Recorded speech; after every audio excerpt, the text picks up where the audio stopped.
Well, how you doing today? IB Nation Sports Talk / Rapid Fire. I guess I should just go ahead and say it right off the bat. Vince, Jesse, are you ready for Rapid Fire? Let's go. Yeah, it's time baby. to get to it. Jumping right This in, was, too. we should do a little backsplaining first. We were going to do this live show. We were going to kick off this live rapid fire thing, kind of an abbreviated deal. We haven't typically had Friday shows, with our show. So we were going to do a little rapid fire thing. And then this Drew Pyne thing came up, and we're like, well, of course, it makes perfect sense that we're doing this now. So welcome. Crazy news today. I think it caught everybody out of the blue. Drew Pyne entering the transfer portal. ESPN's Pete Themel was the first to report it. Pyne made the announcement official on social media this afternoon. And as Irish Breakdown reported today, Pyne's decision comes down to the fact that the Irish plan to bring in a transfer portal quarterback this offseason, because I've seen a lot of people on social media. Why do, well, apparently he's, like you talk about seeing the writing on the wall. They have let him know, apparently, that they're going to bring in a transfer portal quarterback. So let's just go around the horn. Vince, I'll start with you, and then Jesse, what do you guys think about all this, first of all?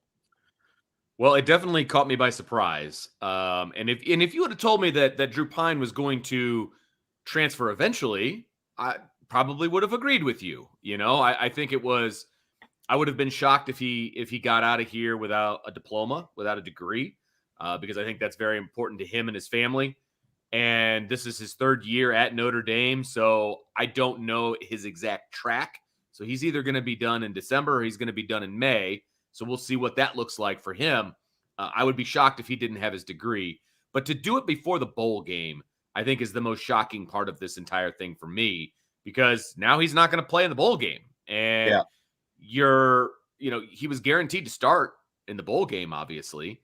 And now you're kind of leaving your team a little high and dry because, and again, this is my opinion and based on the information that we have, right? And there may be other information that comes out later, but there are conflicting reports right now. I've seen, again, Irish Breakdown is one of the outlets reporting that he will not, he's going to do this before the bowl game. Basically, he's going to get through finals, and then apparently he'll be done at Notre Dame.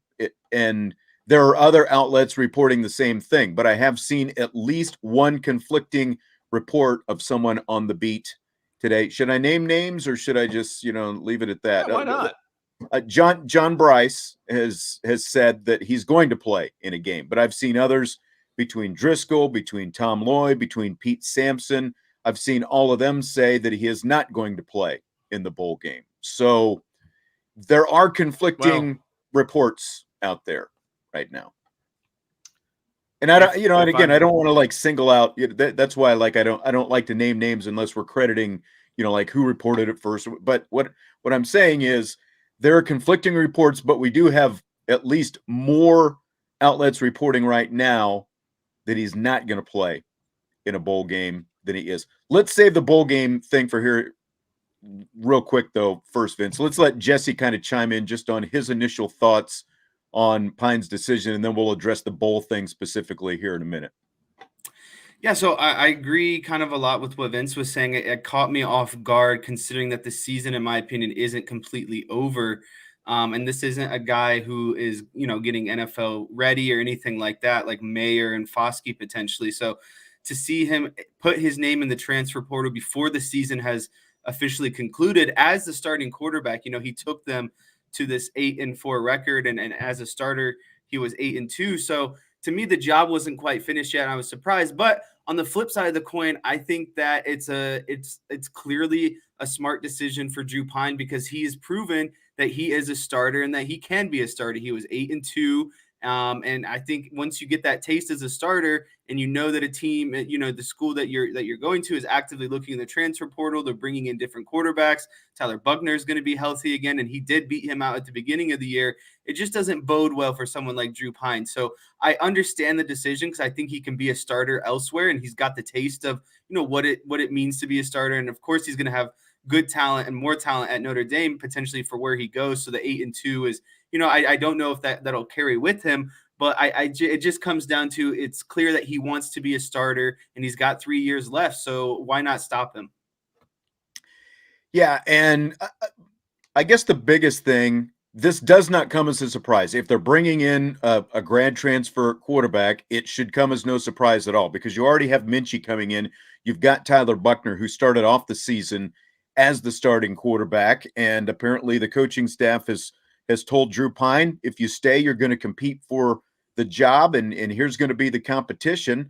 And not to mention, you've got Steve Angeli in the mix, who you would expect in the spring to be part of that competition as well. So, it drops Drew Pyne back to the pack. I do give them credit for telling him up front. Maybe I'm surprised that they've told him this early, and because again, like, they're getting ready for finals and all that kind of stuff. But I give them credit for being up front with Drew Pyne and saying, look, this is what's going to happen. We are going out, and we are most likely, because they still have to, unless they've been in contact with somebody already, they still have to go through the process of contacting him, getting things figured out, who they want to bring in. Because I think, as you and I have said before, Vince, if you're bringing somebody in, it's the guy kind of, along the lines of Jack Cohn. You expect him to come in and be the starter most likely next year. You still want him to compete for the job, just like we've talked about before. But at the same time, you don't want just another depth piece at quarterback. It needs to be somebody who you feel like has probably got a really good chance of being the starting quarterback. And so with that, Drew Pyne can use that information and say, look, this is where I am. And he's making a career future decision for himself right now. So again, I give the coaching staff, Marcus Freeman, Tommy Rees, and the whole crew, I give them credit for being upfront with Drew Pyne and not trying to hide this fact so that he could potentially make this kind of decision early on. And now he's made his decision. He's going to move on. He's going to transfer someplace else. He's going to have 3 years of eligibility remaining. As to whether or not he's going to have his degree, I don't know, but they have, like, part of the reason that they make these guys take summer school is they've got him on track to graduate within 3 years. So if he's not finished right now, he's got to be pretty close to finishing his undergrad. So I would think that he'll end up with a Notre Dame degree. I would agree with you. And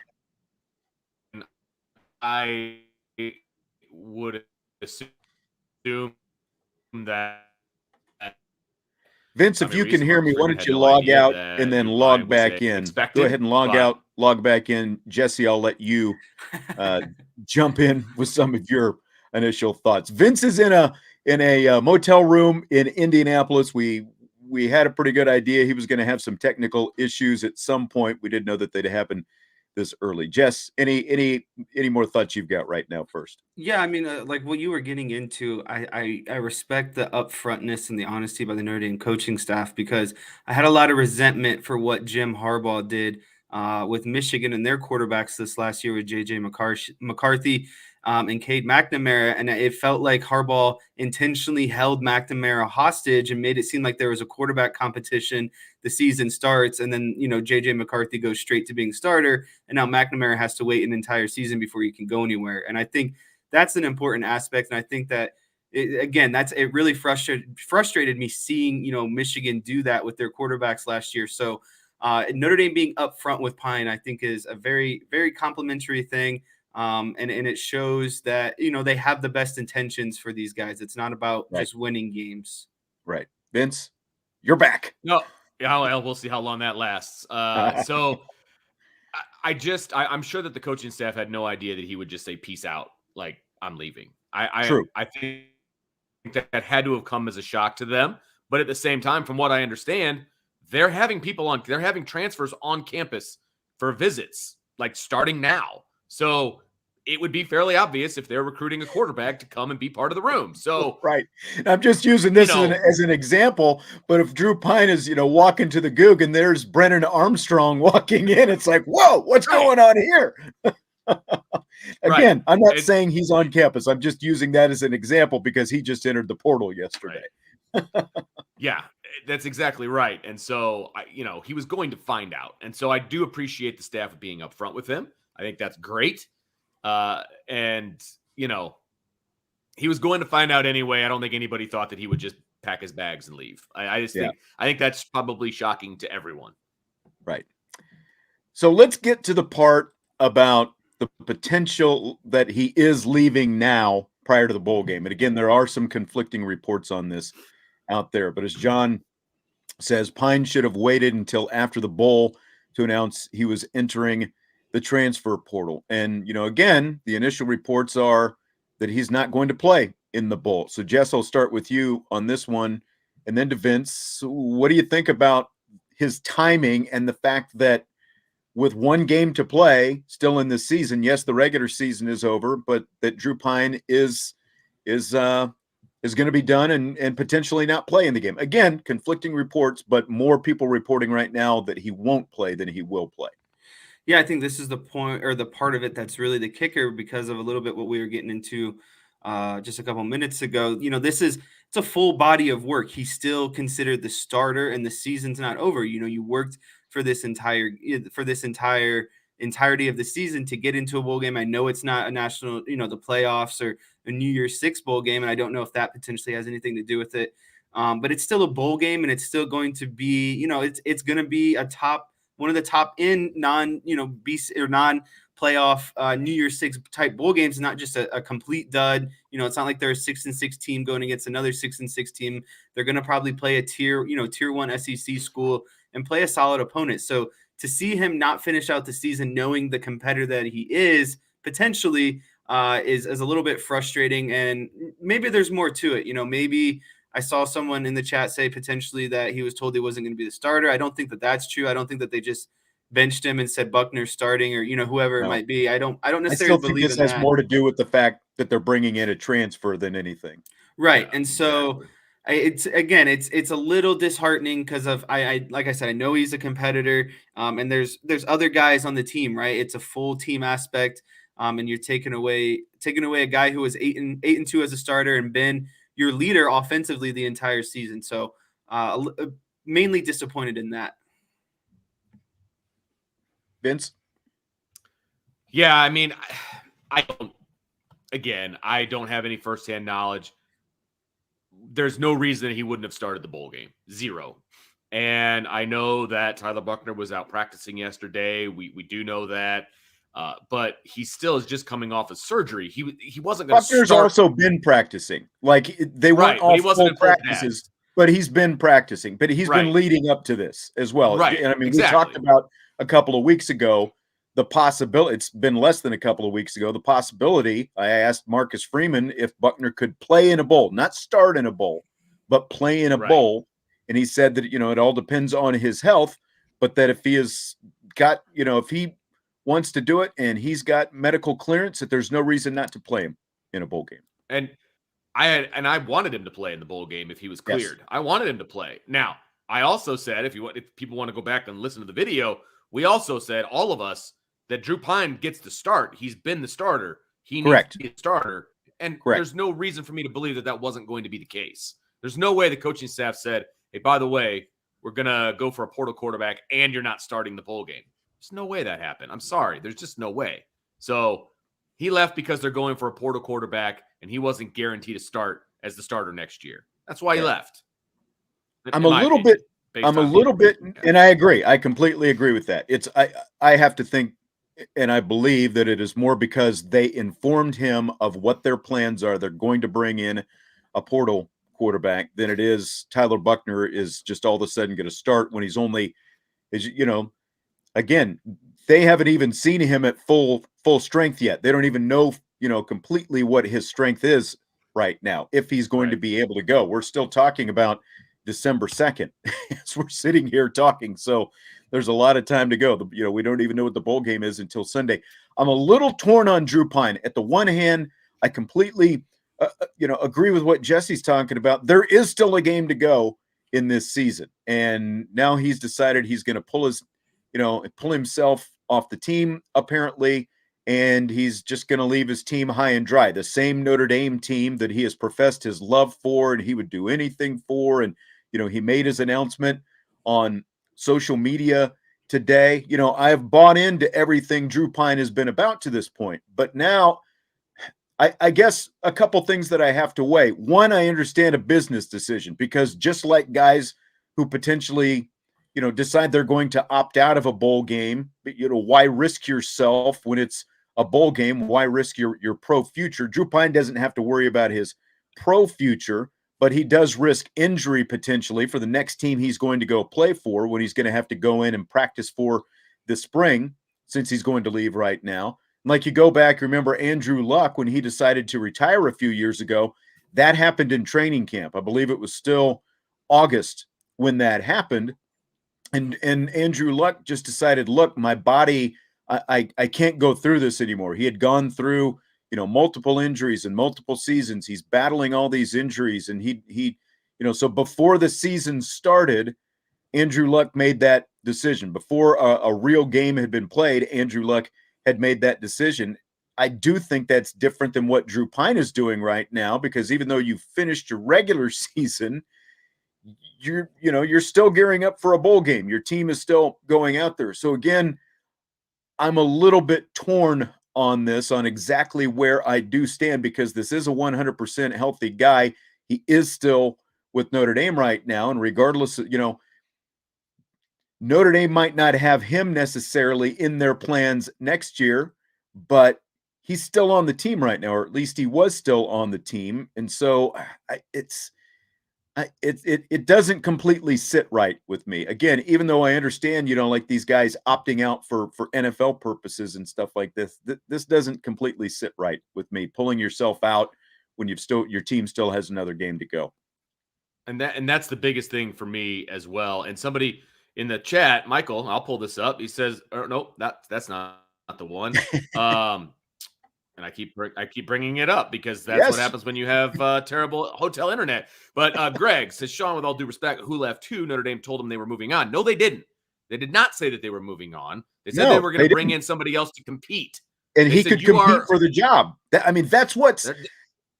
Like, you can love or hate Tony Romo all you want, but Tony Romo's last words as an NFL quarterback is, this is a meritocracy. Sports is a meritocracy. You earn your way onto the field, whatever sport it happens to be. You earn your way on. They did not discard Drew Pyne and tell him, you're not going to be the guy. They told him, we're going to bring somebody else in. Right. You're going to have to compete for the job. Once again, that's what sports is supposed to be all about. Correct. So they didn't leave him high and dry. He still has an opportunity to stay at Notre Dame and compete for the job, and if he's good enough, he'll get the job. But and again, I don't hold it against him that he's decided to move and make this decision, because odds are he's not going to win the job. Yeah, it's the timing of it, and you're right. There's a chance he could have been the third string quarterback next year if he stuck around. That chance is a very viable chance, right? But the fact that he's leaving before the bowl game, I think, is what gets people, is where people get a little shifty about it. And it's funny because the people in the chat are, all feeling a sort of way right now. Bernie, I'm not sure who you guys are, because we didn't kill Drew Pyne all year. If you've watched or listened to the show, we did not kill Drew Pyne all year. And here's the thing. If Marcus Freeman came out right now and said Drew Pyne is our starter going into next fall, we're not having a competition, he's our starter, you know how many people would be upset about that? People would be pissed. People would be pissed off that Drew Pyne was anointed the starter based on what he did this year. So right. you can't have it both ways. You can't be like, well, of course he's going to leave. No, he was offered an opportunity to compete for the starting job. He decided that wasn't in the cards for him, so he left. That's the end of it. That's what happened. And the fact that he left before the bowl game, you can say what you want about that. I think that's a shady thing to do. You could have waited until after the bowl game, because you know that it's going to be a drop-off at quarterback if Tyler Buchner's not 100% healthy. So, and no, nobody's saying Drew is stupid. Nobody is saying that, okay? We're saying that he's transferring because he has an opportunity to start someplace else. But he had an opportunity to start at Notre Dame, period. I think that the most crucial aspect of this entire conversation is Drew Pyne's outlook if he doesn't get injured. If Tyler Buckner plays this entire season, I don't even think Drew Pyne would be transferring right now, because I think the whole reason he has the gumption to transfer is because he was a starter and he went 8-2 as a starter. Buckner's injury provided Pyne an opportunity, and when he got this opportunity, he saw what he could do as a starter and didn't want to be a backup again. Everyone wants to start. It's just a matter of where you fit in, and I just don't think that he fits in at Notre Dame anymore. But Yeah. and that's really all it comes down to. He got a great opportunity because of someone else's misfortune, but without that opportunity, I don't think that we'd even be talking about this right now. I think he would be still trying to battle it out for next year's starting job, knowing that he was a backup this season. So, there's blessings in disguise, and I think a blessing in disguise for Pyne this year was Buckner getting hurt and Pyne realizing that he can be a college starter. Maybe not at Notre Dame for the rest of his career, but he can be a starter somewhere. Yeah. And look, I don't think a lot of people are crying that Drew Pyne is leaving. It is just surprising news that he's making this decision now before a bowl game. Again, it's one thing, one more game, you play in the bowl. If you really, love Notre Dame and your teammates and all that kind of stuff. But I'm sure, there are a lot of his teammates that respect the decision as well. And, I see a lot of different, points being made here. And, some guys don't want to compete for the job. Now, Drew Pyne did have to compete for this job 2 years in a row. Remember, he competed with Jack Cohn. They ultimately decided to go with Jack Cohn. He competed with Tyler Buckner. They ultimately decided to go with Tyler Buckner. Buckner gets hurt. He comes in. He did his job. And now back to the comment about, killing Drew Pyne all year. We were riding high on Drew Pyne on this show. When we saw good Drew Pyne for 2.5 games, when he was completing 75%, and he looked, he was on pace to have the best season a Notre Dame quarterback had ever had. But then he goes, from 75% Drew Pyne to 45% Drew Pyne.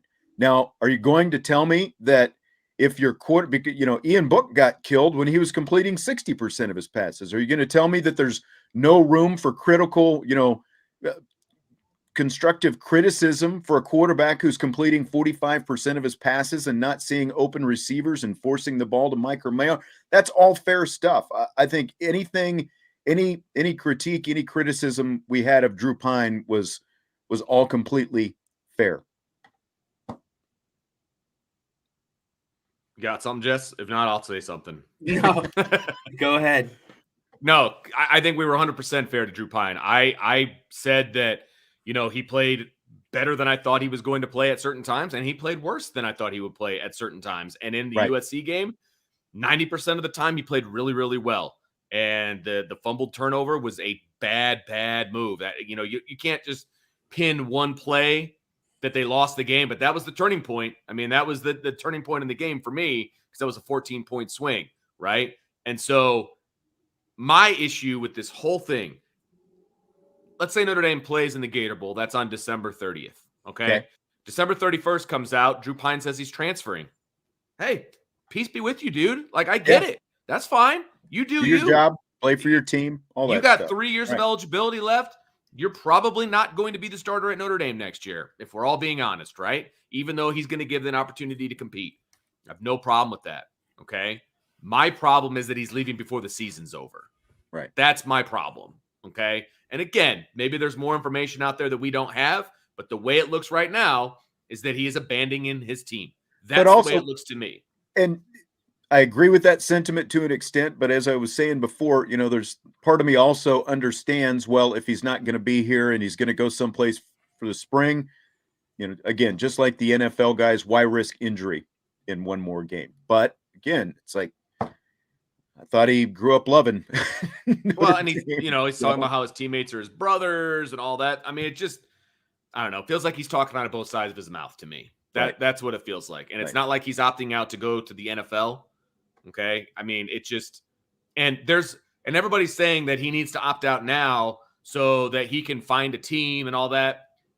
If you don't think that he could talk to teams while he's still competing and getting ready for a bowl game, Yeah. then you don't really He understand can put how his this name whole in the thing portal, works. I think, and still, yeah, exactly. Okay. Like, I mean, he's look got at the people, Jordan Addison thing. Start with that. Exactly. He's got people. The schools have people. They all could be talking. Like, he could have found a place and had a soft place to land as soon as the final, it was all zeros on the clock of whatever bowl they're playing in. And he could have said, hey, I'm opting out. I'm going to the transfer portal. And the next day, he's at wherever he's going to. Like, it's not like he would have lost his chance to find a spot at another school. That's what I'll say. Yeah. Well, Domer says that opportunity to compete is BS coach speak to retain players. Come on, guys. DP isn't a fool. I mean, they told him now. They told him now. Like, they weren't trying to hide anything. Right. Again, everyone has to compete for. The guy was the number 2 quarterback coming into this season to begin with.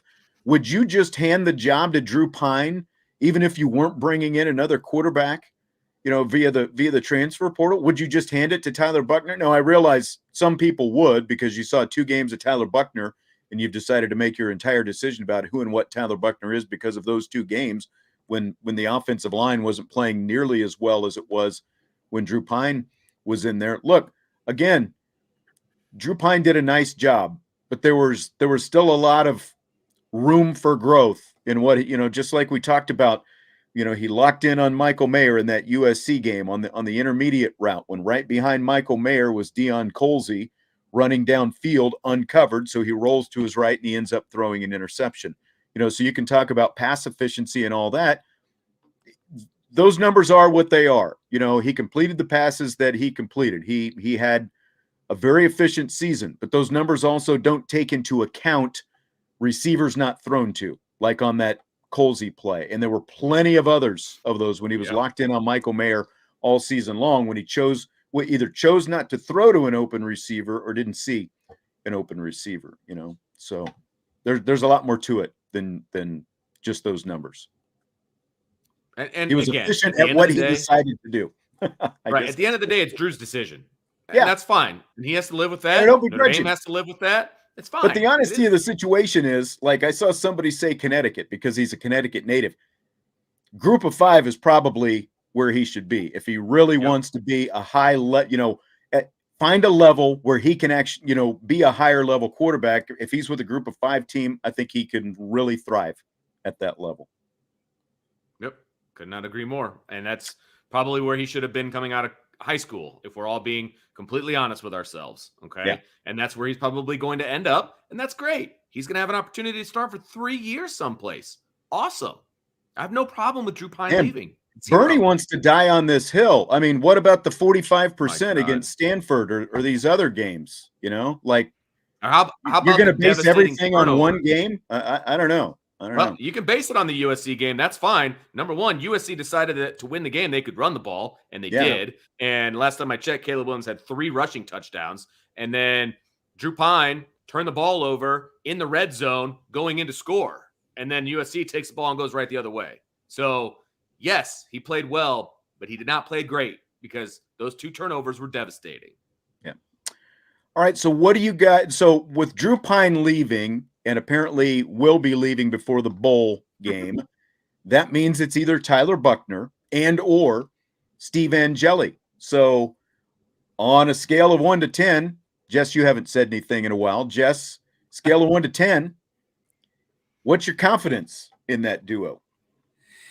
My confidence in that duo is a strong 7 or 8, mainly because Notre Dame's offense primarily doesn't revolve right now around elite quarterback play. We've seen that throughout the season. They rely on their offensive line, they rely on their rushing attack, and they rely on Michael Mayer, soaking up those 5-6 yard plays when they need a big 3rd down conversion, etc. So the way that this oiled machine is running on offense right now, I think that a quarterback, if they can do what they need to with running the ball and on the offensive line, if teams start loading the box, then it's a different issue. But I think with where they're at right now, I give it a strong 7 or 8. I think that they can get through this bowl game and come up. They're going to have some time. That just gives Buchner more time to heal / Angeli more time to get comfortable with the offense. So I'm going to put it at a strong 7 or 8. Okay. Steven says he wants to, he hears people talking about Angeli. He'd like to see what all the fuss is about. Well, I mean, if you watch the blue gold game, that's what the fuss is about, because everyone's basing it on a fourth quarter comeback in an overblown scrimmage. Against a bunch of walk-ons, by the way, Yeah, just yeah. FYI, but Right. whatever. I had a Twitter battle with somebody a few months ago when they, went and looked it up. I was like, I looked it up too. There was one starter on the field, 10 walk-ons, and he's the next Heisman Trophy winner at Notre Dame, and maybe he will be. But people need to pump the brakes just to skosh. As far as a scale of 1 to 10, and my confidence in that duo, I'd put it at about a 7, 6 or 7. I mean, number one, I don't know the health of Tyler Buchner. Yes, he's out there practicing. It's his non-throwing shoulder, so he can get out there and he can throw the ball around, be just fine. But what happens if he takes a hit on that shoulder? Is that going to set him out for the spring?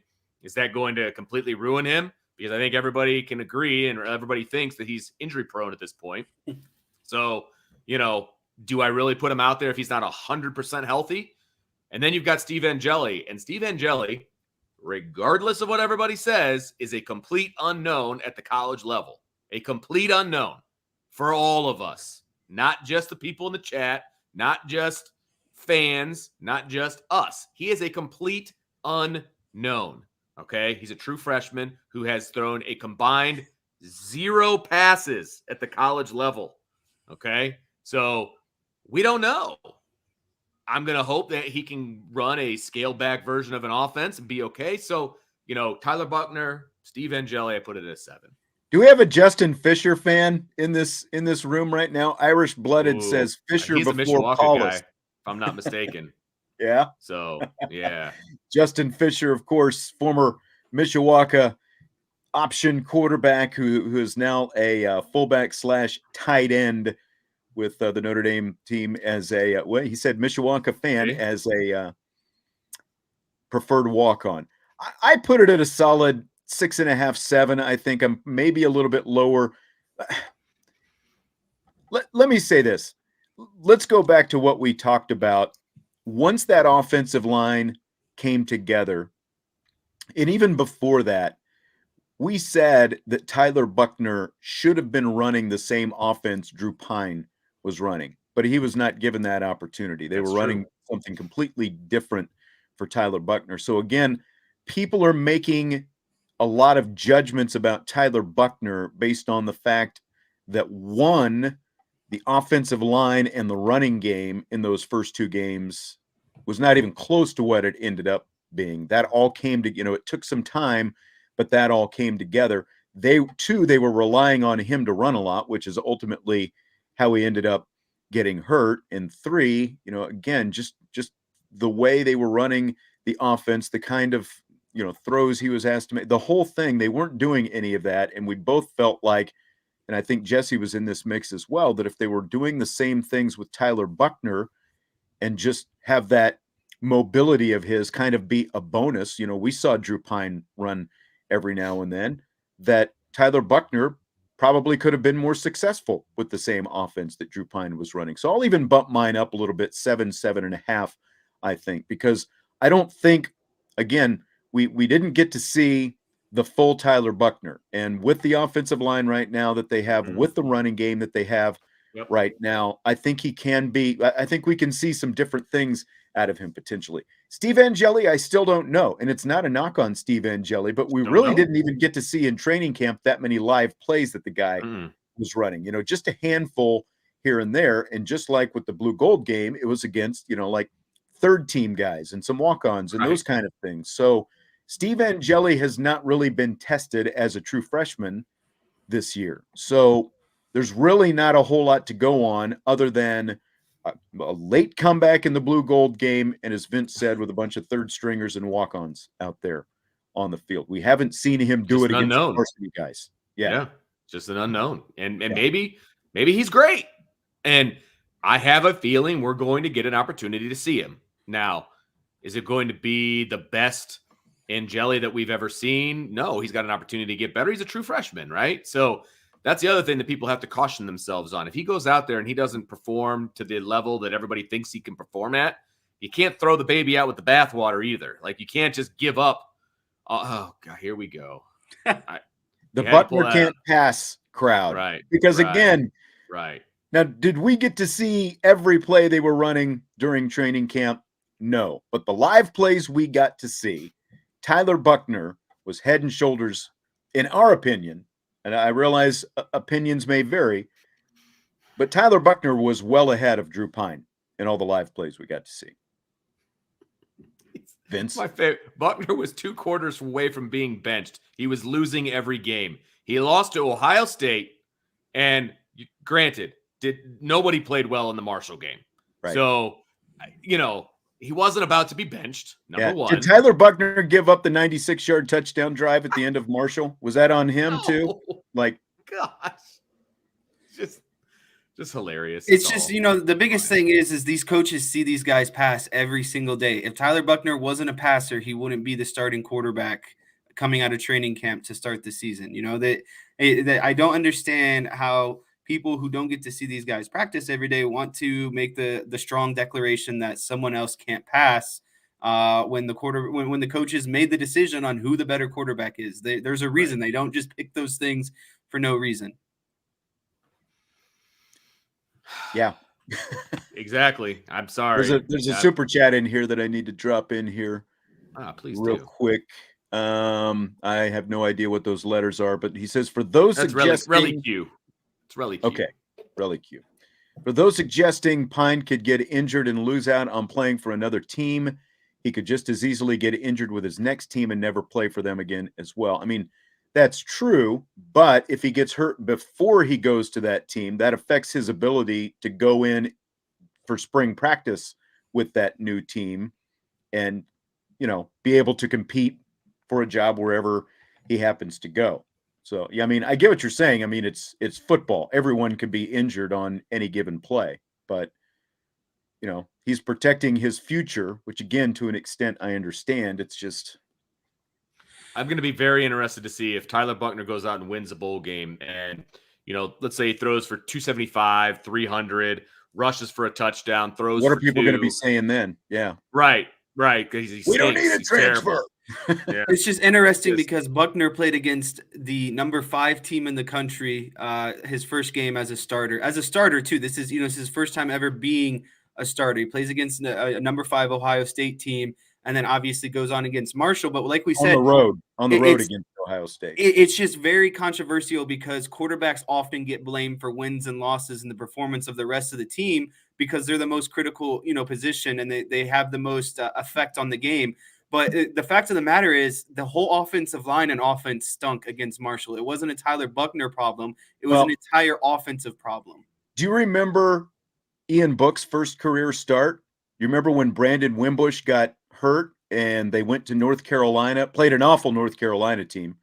But Ian Book's first start, this wasn't in the season when he became the starter. It was the season before that. Remember, it was the season that ended up in the bowl comeback against LSU, I believe. But he threw 2 interceptions in that game, and they weren't like good-looking interceptions by any means. Ian Book goes on to become Notre Dame's all-time leading quarterback. So let's just pump the brakes a little bit on judging what a quarterback is or isn't based on 2 games at the start of a new, regime with a new head coach, new offensive line coach, new offensive line, the whole thing coming together. Let's pump the brakes on judging Tyler Buckner based on a very, very small sample size.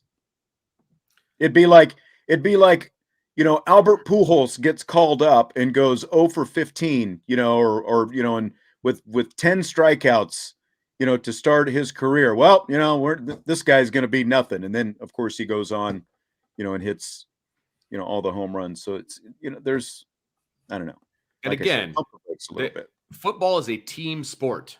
And anybody that watched the first 2 games of the season and says that that's the same offensive line that Drew Pyne got to play behind in his starts doesn't know anything about football.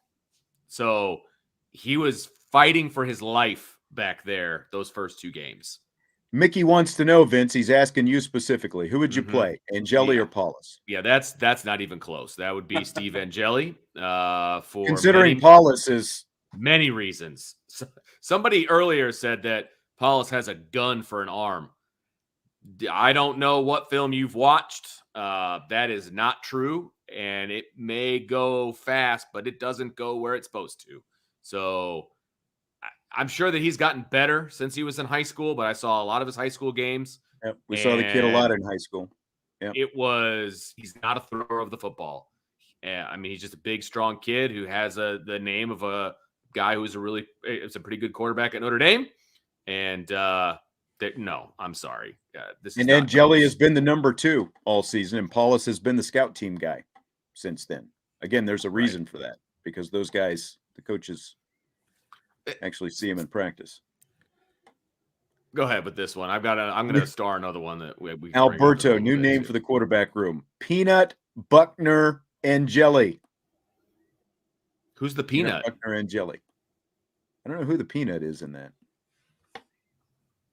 I mean, maybe I'm just dumb. I don't know who it is, but I get what he's saying, though. Vince, waiting until after the bowl is something very few quarterbacks are doing, and you know it. Well, here's the thing. Show me a starting quarterback that is opting out of the bowl game. A starting quarterback who started 10 games for their team who has opted out of the bowl game to transfer to another school. I was going to say, for a reason other than I'm going to play in the NFL. Even the NFL situation, how many quarterbacks are opting out? I haven't seen any. Not many. I haven't seen any quarterbacks opt out. So if you can come up with some, more power to you. But I think it's because most of the really good quarterbacks are playing with teams that are in, some kind of playoff contention and that kind of thing. But right. So somebody said that they disagree with me about Ron Paulus Sr. being any good or whatever. I was being nice. All right. I was trying to say nice things. I agree with you, Lance. Okay. I agree with you. I was trying to be nice. What did he say? I didn't even see the comment. Said, sorry, Vince, but disagree. His dad put up a lot of numbers, but he wasn't a great quarterback for Notre Dame. But that's why he started it in high school, is what I'm saying. So, Michael, show a Notre Dame quarterback that's shown improvement to their tenure in the past decade. I don't know what that has to do. We're talking about coaching now. When we're talking about that stuff, right? We're circling the drain at this point with some of this stuff. Yeah, George says, guys got to realize the bowl games have and have been glorified exhibitions since the BCS was begun. Now they're even less than they were sanctioned practice games. I mean, I've said that before, and that's why, if now Notre Dame, because they lost to USC, obviously dropped out of college football playoff contention, New Year's Six Bowl contention this year, but in 2 years, when the 12-team expanded format comes around, like Michael Mayer, Isaiah Foskey, who, any guy with NFL aspirations who's going to be drafted the next year, I think the decision probably becomes the decision changes quite a bit, right? Because now you're not going to opt out because you're going to play in the Cheez-It Bowl or, the Texas Bowl or whatever it happens to be. But if you're going to be one of the top 12 teams and you're in the playoff and you're going to play in meaningful games, you've got a chance to win a national championship, much higher likelihood that you're going to stick around and play in those games. Agreed. Yeah. I mean, look, is it meaningless? Okay. It's meaningless. Whatever. That's fine. But I would much rather end my season with a win. And it's a lot easier to go out and talk about a win over an SEC team when you're on the recruiting trail than a loss to an SEC team. So you can say that it's meaningless. That's fine. But it's your team is still going out there. It's your teammates that are still going out there, and you're not. And maybe that makes me old school. That's fine. But again, I don't see any starting quarterbacks that started 10 games for their team who are opting out of bowl games to transfer to another school. Yeah. Another super chat. Is it not a major failure of the, in parentheses, transfer recruiting staff if they bring in a quarterback that Pyne can legitimately compete with for the starting position? They're saying that he had an opportunity to compete.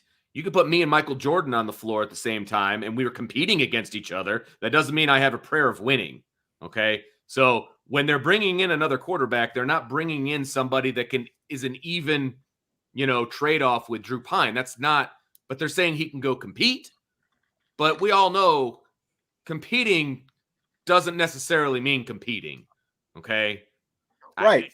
Just There's like a big someone was difference knocking there. the whole well, they tell you to compete to get you to stay. Well, they also tell you you're going to compete without saying, look, you're not going to win the starting job. Just go someplace else. They tell you you can stay around and compete. You've got to make the decision at Right. that point. Now, I mean, it's completely fair game, to put it on recruiting the coaching staff. Again, different head coach was in charge. Quarterback coach is still around. He's the offensive coordinator now, but you can put the situation they're in on recruiting, as to why they got there. But as we look at these next couple classes, Minchie, Carr, their It's an quarterback upgrade. was a priority Yes. in these recruiting classes, and they have made it a priority. And so far, they've got commitments from a couple really good quarterbacks that are going to be coming in the next couple years. But Right. I think it's fair to say that, because again, like go back to before this season ever started, the question about whether or not they should have gone out and got another guy in the transfer portal, after you had Jack Cohn last year, should you have brought another one in before this year?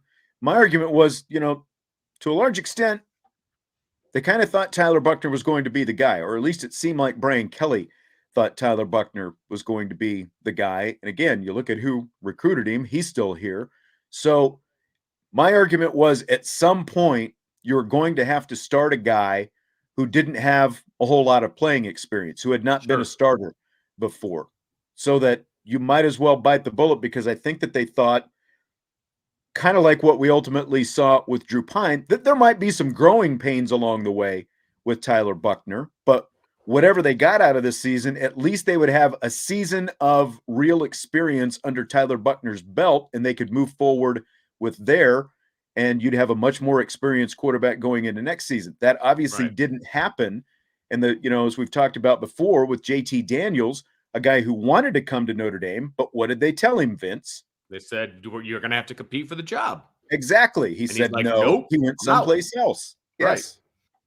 Exactly. And so, look, at the end of the day, and I said this before for some people that were late, because it seems like that is the case, we would have had no Well, we've got a much problem. bigger audience right now than we That's had at true. the start of the show. So We would have had no problem with Drew going into the transfer portal once the season is over.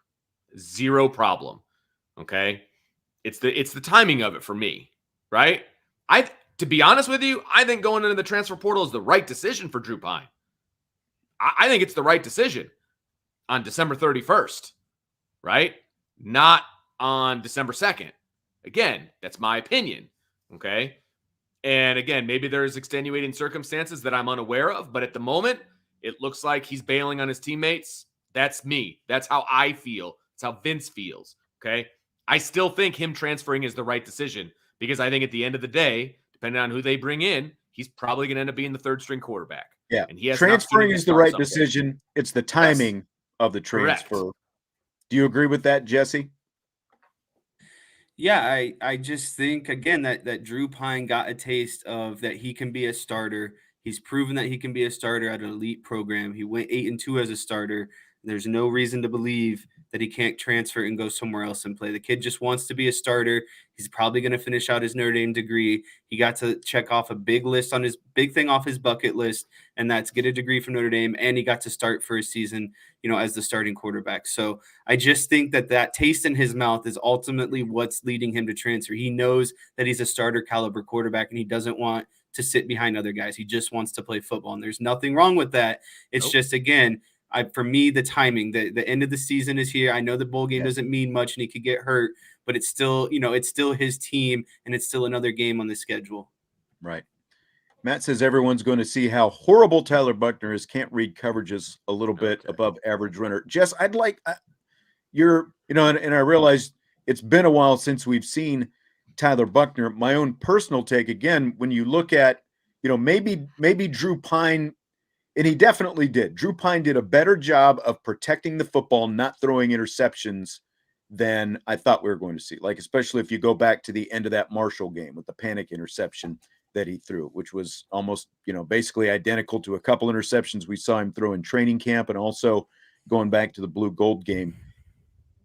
Was Pyne, though, like when you look at, again, he's got all these completions and he's got this pass efficiency, but there were plenty of opportunities for bigger plays that he left on the field. So when you look at that, Pyne versus Buckner, Jess, do you feel like one really read coverages any better than the other?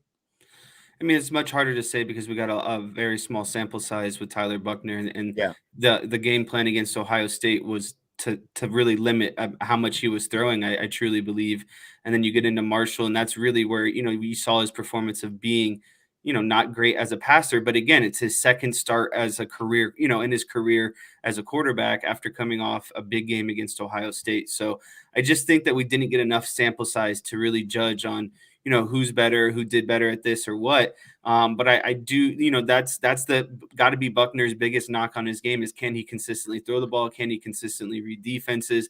Can he do things outside of just trying to make plays with his feet? And I will say, if he plays in the bowl game, that there should be limited times where he is dedicated a runner. There's no reason that he needs to be taking those hits on the shoulder. I know he's cleared to play, but it's still, once you hurt something, it becomes a liability for the rest of your life. It's still going to ache you. If you take a big hit, you're still going to feel it in that area. So, to me, I almost think it's not really worth it to boost, to get Buckner rolling again. And I would be almost just most comfortable with rolling with Angeli and seeing what he can offer you. And really save for next season, because this bowl game doesn't mean a whole lot in the end. You're not in a playoff. You're not in a New Year's Six game. It's really just another game against another higher end opponent. So I would be more comfortable with rolling with Angeli and saving Buckner and this whoever they potentially get in the portal to go out for a competition next year. And I think the last thing I want to say too is, there's always a competition. Every training camp is opened up. No spot is guaranteed. There is a competition every single year for every single position. Guys get better in the off season, and that's exactly what camp is for. Certain guys grind harder and work harder, and they're given the opportunity to prove themselves. And that's, every time over the last 5 years, from what I can remember, every year it's been a competition for Notre Dame starting quarterback. So it's not a new revelation. It's not a new thing. It's not a knock against Drew Pyne. It's just every year when fall camp opens, there's new freshmen, there's new transfers. Everyone has an opportunity to play, and you're going to play your best players no matter what that looks like. And I think that it wasn't just limited to quarterback. I think when you look at like the way things shook out and the way the season progressed, when you would see some new faces, I mean, I think that there was an ongoing competition, and Marcus Freeman talked about it from day one, that competition is good. They wanted healthy competition. You should always want healthy competition at every position. Again, it's a meritocracy. It ultimately produces the best at the top. Sometimes people see guys who aren't succeeding on the field and they automatically assume, well, if that guy's not doing it, that next guy, number two, has to be better than that. No, that's not the way it works. And, Vince and I have both coached before, and there's a reason number two is number two, because if number two was better than number one, he would be number one and not number two to begin with. Coaches don't put guys, by and large. Now there's, I'm not saying nobody's ever played a favorite before, but by and large, coaches don't put guys lower on the depth chart if they don't, they're going to put the guys on the field who think they can help them win. That's what it's all about. That's what the whole thing is all about, winning. Guys get paid millions of bucks to go out there and win games. Mm-hmm. Yep. As coaches. Agreed. All right. Do we have any other angles we can go with this right now? I think we hit an awful lot of them. I mean, we had like a full, again, this was going to be just a rapid fire, and we had a full list of all these topics that we were going to hit. And then all of a sudden, Drew Pyne hit a couple hours, before this thing came up. So do you guys even want to do any of these other topics that we were going to do? Oh, Vince kind of froze up there. I'm good with whatever you want to do. Let's do a little bit about. Let's do a rapid fire. Yeah. So we'll go through these a little bit quicker, but we've got conference championship weekend this weekend. And of course, the college football playoff field and all the bowl games are going to be announced on Sunday. So Dan Wetzel from Yahoo Sports and the College Football Inquirer podcast says the top 4 teams in the college football playoff rankings this week, Georgia, Michigan, TCU, and USC, in that order, 1 through 4. He says they should be the 4 teams that make the playoffs. And this weekend's games should basically only be for seeding, since they're all playing in conference championship games, which is more than like Ohio State and Alabama, for example. Teams 5 and 6 are playing this weekend. So do you buy or sell that, Vince? I sell it because if USC lose, I think they're out, because now you've got 2 losses, and now I think there's teams that are more deserving of it than right. USC. But just to play the other side, there's 2 losses because they have played 1 more game than either Ohio State or Alabama. And that's Wetzel's point, is these guys are all playing 1 more game, so why should they be penalized for it? Then don't I play realize the game. you hate USC and a lot of other people. It has nothing to do with it. It has to do with they'll have 2 losses. And their strength of schedule, I'm guessing, would it be as good as Ohio State's? Because Ohio State's isn't going to be good either. Think so. Yeah. Okay. So it'd probably still be lower. It might bump it up because they're playing Utah again, but yeah. But if you lose to the same team twice, I mean, I'm sorry, you're out. And then I replace them with Ohio State. That's what I would do. Yeah, so I largely agree with what Vince is saying. I think that Georgia, Michigan, and TCU has done enough. They had an undefeated regular season. I don't think that they should be knocked for having to play another high-end opponent potentially. But for someone like USC, I do think that this win is crucial for them because they do have the 1 loss, and it is against a team you're playing the same team again. So a team that is noticeably not as good as you on paper, right? And so I think if you can't beat the same team, or if you lose to the same team twice in one season, and there's a team like Ohio State with 1 loss, I do think that you deserve to bump out. But, again, the argument is if these games don't mean anything, then don't play them. Don't have conference championships. Don't let them affect things, because that's the main point. If you don't want it to affect you, then it really is supposed to be meaningless, then don't play the conference championships at all. I'm going to laugh if the Big 12 screws itself again, because Kansas State could have been playing Notre Dame for the national championship in 2012 instead of Alabama. But what did they do? They lost. And you can go back. It was in the 90s. Kansas State was poised for an opportunity to play for a championship. What did they do? They lost the Big 12 championship game. That Big 12 championship game has, hurt a lot of different teams over the years. So it would be like, I'm not like anti-TCU by any means, but it would be kind of funny if it happened again. But I do, those undefeated teams, I completely agree with what he's saying. But I do tend to agree with what you guys are saying about USC, because it would be a second loss and it would be to the same team as well. So if you lose to the same team twice and those are your 2 losses, and you really haven't played much besides Notre Dame, UCLA, they didn't quite. So I don't think USC would deserve to be in as well. Like I said, Vince, I was playing devil's advocate on you there. Over under 1.5 conference championship game upsets this weekend. I'm going to take the under here. I think there's going to be exactly 1. I didn't consider any of them action. I went with straight Power 5 conferences, the ones that have the most impact on the selection and bowl games and all of that good stuff. I have USC winning. I have Clemson winning. I have I guess my only loss, I'll put it like that, I have Kansas State beating TCU. I think that TCU has really, they're the 4th quarter team. They have a lot of these comebacks in the 4th quarter. I think Kansas State has something to prove. They already got beat by TCU once.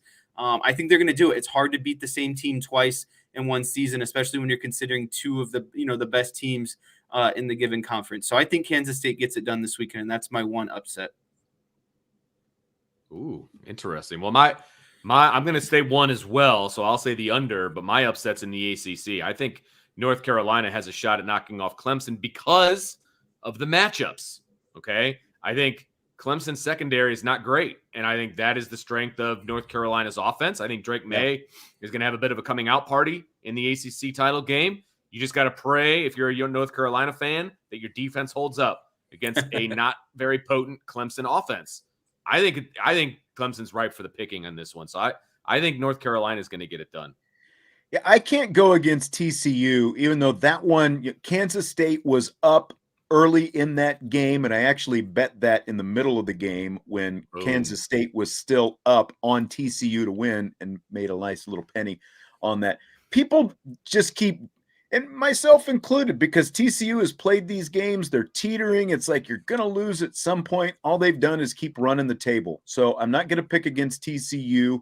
Although I wouldn't be completely shocked if Kansas State wins that game, I guess, because of how, the way it played out the first time. And I agree. The only other game where I think, Utah USC should be close, but I do think USC will win. I think they're better here at the end of the season, especially offensively. I agree. I think the biggest chance is at North Carolina Clemson game. So I'm going to go under 1.5 upsets as well. Okay, so give me a 3-leg parlay for this weekend's conference championship games. I got a good one cooking. I got TCU or blah blah blah blah blah blah blah. Kansas State money line parlayed with a North Carolina. Lose right away with that one. Okay. North Carolina's covering the spread against Clemson, and I have USC covering the spread against Utah. So USC spread, North Carolina spread, and TCU money line. Or Kansas State money line. My goodness. So give me that again, because you corrected yourself like 6 times. So what is the actual 3-leg parlay? North Carolina to cover, USC to cover, Kansas State money line. All right. Thank you. I like it. All right. I'm not quite as daring as Jesse with his upset pick, but I will take North Carolina plus the 7.5, I think is the number. I will also take Georgia minus the 17.5 because I think they blow the doors off at LSU. And then I will take I don't even know if this one exists, but I'll take Caleb Williams for 3 or more total touchdowns. Okay. All right. Stymie has Georgia plus 17.5, North Carolina plus 7.5, Michigan minus 16.5. Georgia should be minus 17.5. Yeah. Because if you're taking Georgia plus, I'll take that too. You're going to win that one. Yeah. Milton, hang on a second. I know I saw your super chat early. Yep, it's still in there. We'll get to it. I forgot it was in there, and it was a little edgy, so I was pushing it toward the end. Okay, so mine, I am going Kansas State TCU over 61.5. I am going Georgia LSU over 51.5. And I am going Michigan money line over Purdue. Now, you're not going to get a lot of mileage out of that Michigan money line over Purdue, but I'm playing it safe a little bit with that one. But as you guys saw, I finally won me a 4-leg parlay last week, and I cashed in pretty good. I think I doubled the money that I had in my FanDuel account when I cashed in on that. That was nice. Very nice. That was nice. I have been on such a losing streak. I need something. I was too. I need something. I just need anything. I just need a win. I should just take Michigan money line. That's it. Just so I can get a win. It doesn't even matter. Watch Purdue will win. Yeah, Milton says he has 2 of them super chats. I thought we got one of his in earlier, didn't we? Didn't we get one of? I can search. I can search as you move forward, my friend. So basically, his other super chat is Drew Pyne leaving. Basically, Benabla to Tommy Rees, I guess. That's why I put it up on the screen, but we don't have to say what he's saying. But is this a shot at Tommy Rees is what Milton wants to know. It's a shot at him not going to be the starter. I mean, that's what it's a shot towards. I mean, I don't think it is necessarily anything to do with Tommy Rees, unless he blames Tommy Rees for going into the portal. And if that's the case, then sure. But other than that, I mean, is it personal? I don't think so. I think him and Tommy Rees have a pretty good relationship with each other. So I'm going to say that it's not personal, but I don't know that for sure. And so that would be going out on a limb if I said that. So to me, though, if I'm on that team, it feels like it's a big what to the team. Yeah, I don't think it's a FU to Tommy Rees. We've seen their dynamic, their relationship.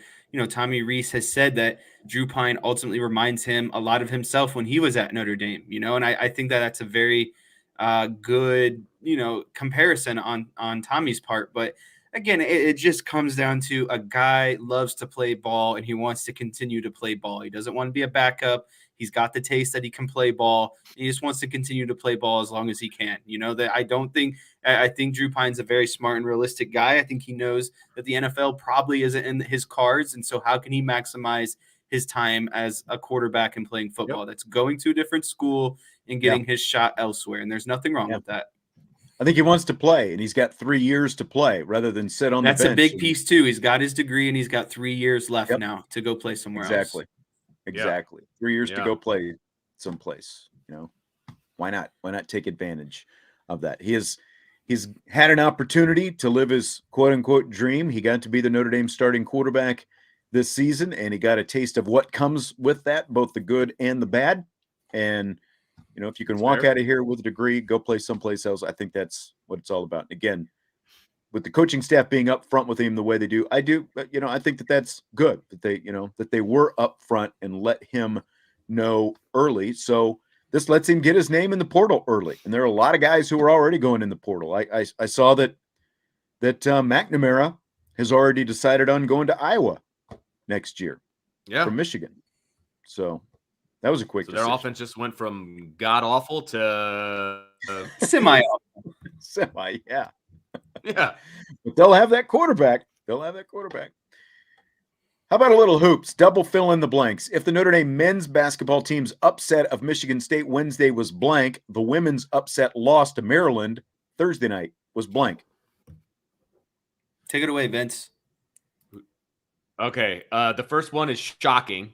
I sat there in that game against Michigan State, shocked at how that game played out. Notre Dame just outplayed them on both ends of the floor, and it was shocking, more from a defensive standpoint than from an offensive standpoint.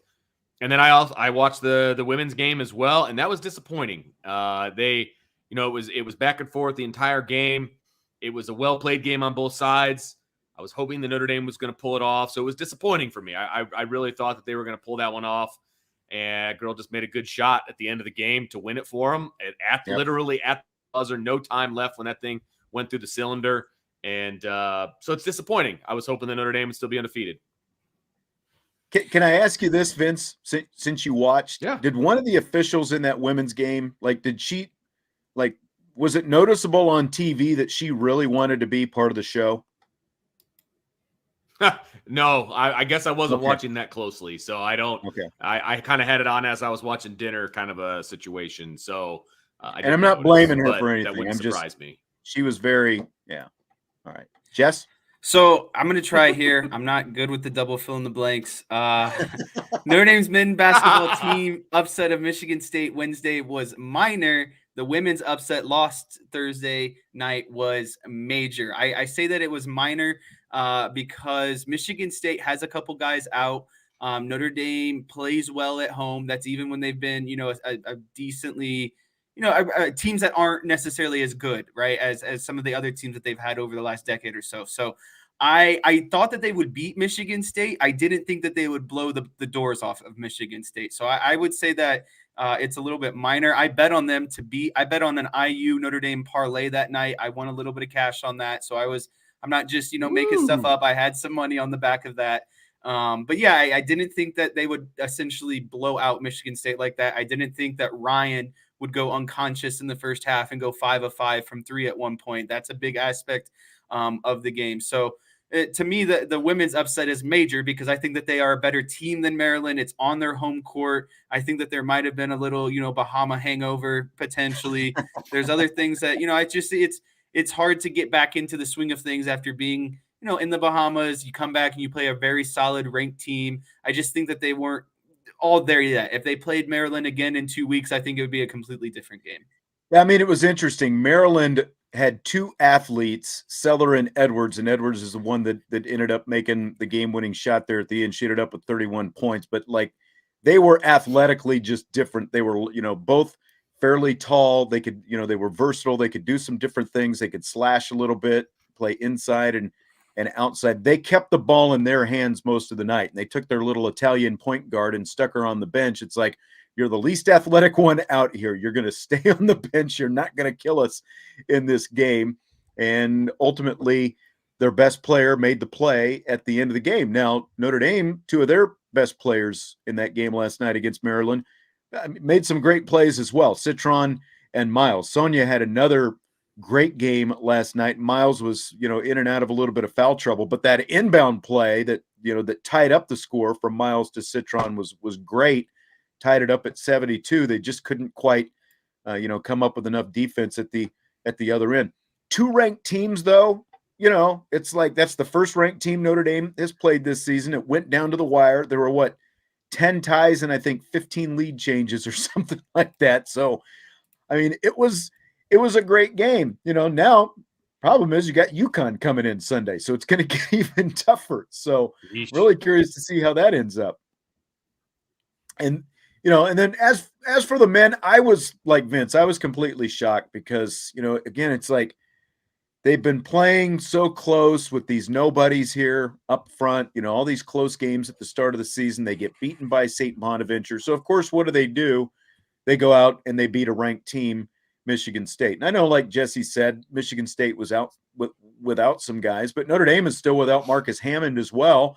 And they're only playing 6 guys. They played 6 guys. And that's what's amazing. It's like, now if Cormac Ryan isn't completely unconscious the way he does, probably doesn't quite go to that same script. But the fact that the fact they were able to play 6 guys and beat Michigan State, it's one they needed. So it's a big win for them early. And hopefully they can kind of get some momentum going now, because now they start ACC play against Syracuse Saturday.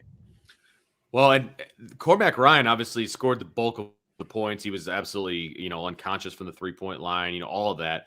But, oh gosh, why his name is Nate Litchewski.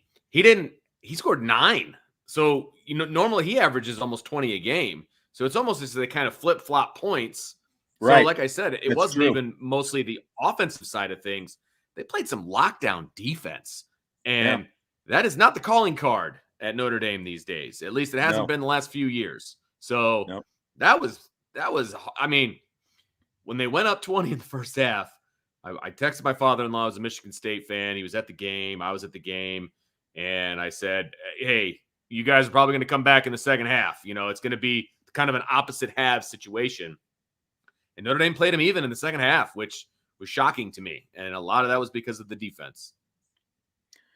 All right, World Cup tomorrow. USA, round of 16. They face the Netherlands. If they go no farther, I'll start with you, Jess. Vince is with his soccer son in Indianapolis, but I'll let Jess start this one. If they go no farther, has this World Cup been a success for the United States? Yeah, I mean, making it out of the group stage was enough of a success, I think, for this team. And that's, I think that the expectations were to get out of the group stage, but it's never easy to actually do it. You still have to do a lot of things. They still, had to play a solid game against Iran. They still had to put up a tie against England.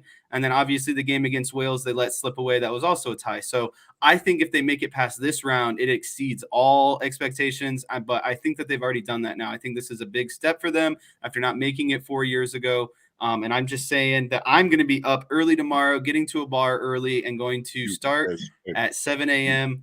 Game starts at 10, but I'll be in full force with a couple drinks by 10 a.m. But definitely exceeded expectations. I don't know about you, Vince. You're going 3 hours of pregame, my friend. So we called them. A lot of the bars are opening at 5 a.m. So that means that people are going to have to be getting there at 5 a.m. to open at 5 a.m. So 7 was actually sleeping in a little bit, believe it or not. Oh, to be young again. Mm-hmm. For me, it is a success because I think the group stage that they were in, I think their group panned out the way people thought that it would, right? I think the USA was slotted to kind of finish second, and they did, right? So I think it's a success that they got out. They did what they were supposed to do. That's great. If they win this one, then it's a monumental success, because I don't think anybody's really anticipating that Notre Dame is going to beat. I said it again. That USA is going to beat the Netherlands. I just don't see that being the It case. just shows but what it's a been fun to homer you are. watch. Like, everyone's Yeah. jingoistic. They're going to cheer for the United States. Now we just know Vince Right. is just a flat out Notre Dame homer because he keeps substituting. Hey, I am a huge USA guy. I love the Olympics. I've really enjoyed the World Cup. 2 of the games have been on while I was at work. And so I've had the game on in the background as I'm suspending the kids, but it's fun to watch. I think the United States team is fun to watch because they're so young and they play hard, man. It's fun to watch. And so, my son's coach sent everybody a message today. They're like, let's boycott tomorrow's game because we should be watching the USA game because their game's at 9:30 and the if you're at a soccer tournament and the USA is playing in the World Cup, your kids should be watching the USA play in the World Cup, right?